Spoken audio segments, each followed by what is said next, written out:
میرے تو ہوش اڑ گئے ہیں کل پرسوں سے جو چیزیں چل رہی ہیں سوشل میڈیا کے اوپر. میں نے انڈین چینل کی خبریں سنی, انڈین چینل کی, ہندوستانی چینل کی خبریں. ہندوستان کے اندر بھی سلسلہ چل رہا ہے اور بڑی خطرناک بات ہے, بڑی خطرناک بات ہے جس کے لیے ہم سب کو اٹھنا پڑے گا, کھڑا ہونا پڑے گا. اگر بھوکے بھی ہیں تو پھر بھی کھڑا ہونا پڑے گا, کیونکہ ہم نے اس ملک کو بچانا ہے جو لا الہ الا اللہ کی بنیاد پر بنے.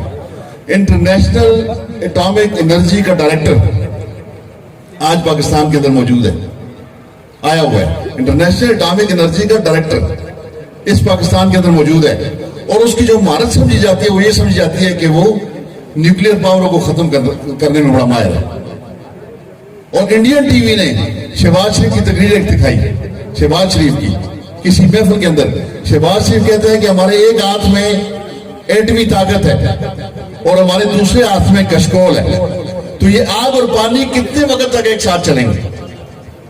یہ تقریر شہباز شریف کی ہے اور اٹامک انرجی کا ڈائریکٹر پاکستان میں موجود ہے. تو اس کا بتاؤ کیا مطلب ہے؟ اس کا تو صاف مطلب یہ ہے کہ اس امپورٹنٹ گورنمنٹ نے یہ اس لیے الیکشن نہیں کرا رہے, اس لیے قانون نہیں مان رہے کہ اس امپورٹنٹ گورنمنٹ نے پاکستان کے نیوکلیر پروگرام کو بیچنے کا پروگرام بنا لیا ہوا ہے. کیا آپ پاکستان کے نیوکلیر پروگرام کو بیچنے دیں گے؟ کیونکہ یہ ہماری بقا ہے. میں خود فوج میں رہا ہوں, خود 2 دفعہ ریڈ الرٹ ہوا بارڈرز کے اوپر, 2 دفعہ ریڈ الرٹ ہوا جب انڈیا والے حملہ کرنے آ رہے تھے.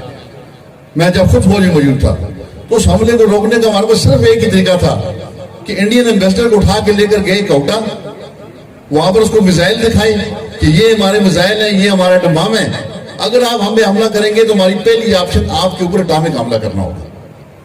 صرف اس بات کے اوپر 2 دفعہ انڈیا کی فوج واپس گئی ہے. تو کل اگر ہمارے پاس ایٹم بم نہ ہوا تو کیا اس مانسہرہ میں ہم لوگ ہوں گے یا یہاں پہ آ کے حاکم ہندو ہوں گے؟ ایک دن صبر نہیں کریں گے.